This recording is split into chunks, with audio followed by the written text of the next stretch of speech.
Howdy howdy everybody, it's Big Mike. Welcome back. I've decided to play a new game this time, Primordia. For those of you who don't know, this is a point-and-click adventure game. You can find it on Steam for, I don't know, $5–10.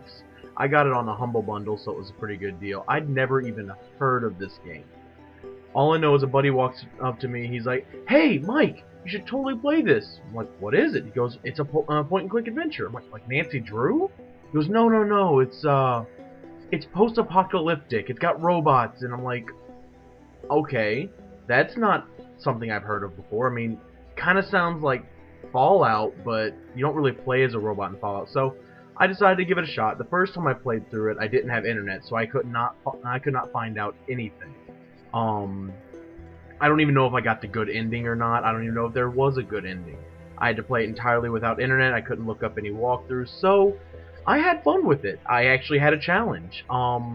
It's been about 3 years since I beat it, and I just tried playing it a little while ago, a couple days actually, back when I was doing my Eid playthrough, just so I could see, would this be a good game to try? And I remembered how much fun it was. I originally got mad at it because I didn't like the way it ended the first time through, but after I got internet, I looked at it and I was like, oh, that's where I goofed. That's why I didn't get a good ending. Now, I don't remember what was the reason now, but all I know is the ending I got was not a favorable one. So, let's get into it. Start game. Let's even get the little stopwatch. Oh, and this game is fully voiced, so I will be staying quiet during the talking cutscenes, whatever you want to call them. Oh, that's really well done. I don't usually sit down and look at just how artistic a game is. Is he supposed to be the HAL 9000 with arms? Or was it 9000? Almost there. One more setting. That face was creepy. And one more piece of the unique is operational. One down, 1 million to go. Speaking of which, boss, I found exactly none of the parts you wanted. A whole day at the junk pile, and all I turn up are a locker and some stupid conduits. Maybe next time.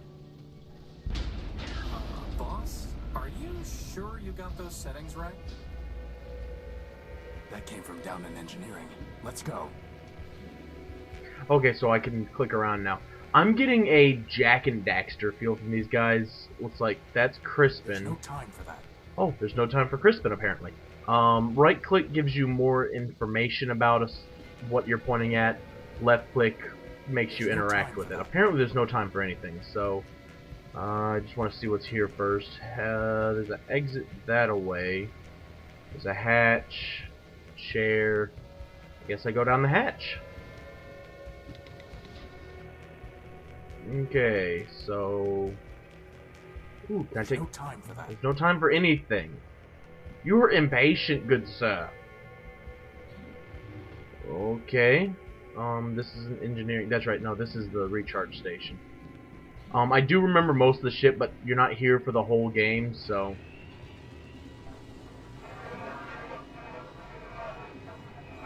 Boss? That doesn't look friendly. And it just falls out. Crispin, get behind me. Hmm. Who are you and what do you want? Power. Okay. I think he wants the power core, boss. Stop right there. This ship belongs to me. Forfeit. Enemy. Wonder. I don't think he's too keen on private property. Get away from the power core. Forfeit.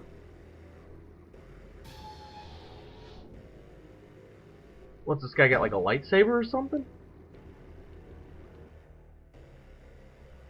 Oh, that's just creepy. That black section right there, oh, I can't point at it.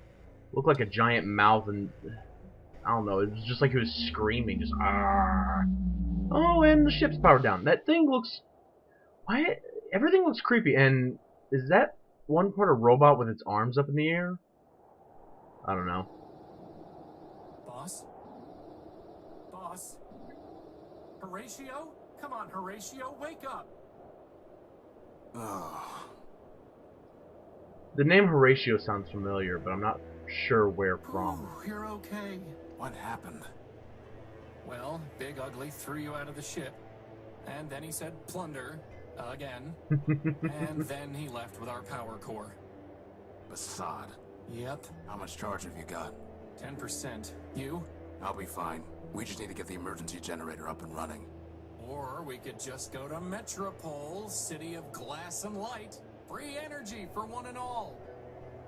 Don't believe everything you hear. Metropole is trouble. But if you want to go, you've got free will in a maglev unit. With that guilt subroutine you put in me, I wouldn't even make it halfway. Actually, with a 10% charge, you wouldn't even get that far. So I suggest we get the generator working. You and your projects.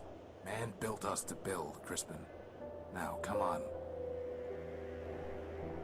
Ah, I have an inventory. Kind of. Oh no, that's my inventory. That's right. That's just my heads-up display. I'm gonna save. That's one of my saves, so I'll just save over it. Yes. All right. So, ooh, data pouch. Probably I must need have that. dropped the data pouch when I was thrown out of the unique. Ah, Sod, its memory got wiped. Easy enough to have the good old junk pile's coordinates back in, though.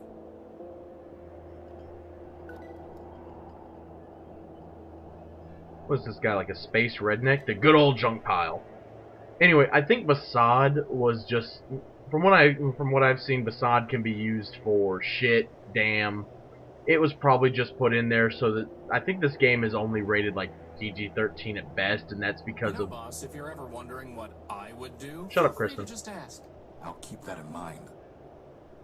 Crispin's a little asshole, by the way. A little smart ass too. Turbine. Ooh, robot Is head. that a gumball machine? No, it's a robot's head. Ah, I wanted a gumball. Do you even have a mouth? I wanted a gumball. Okay. Turbine. Going to assume that was connected there. I can't move this without some kind of crane, which I certainly don't have time to build now. Huh. It's one of the Unique's turbines. The big engine that couldn't. Crispin, you're doing my job.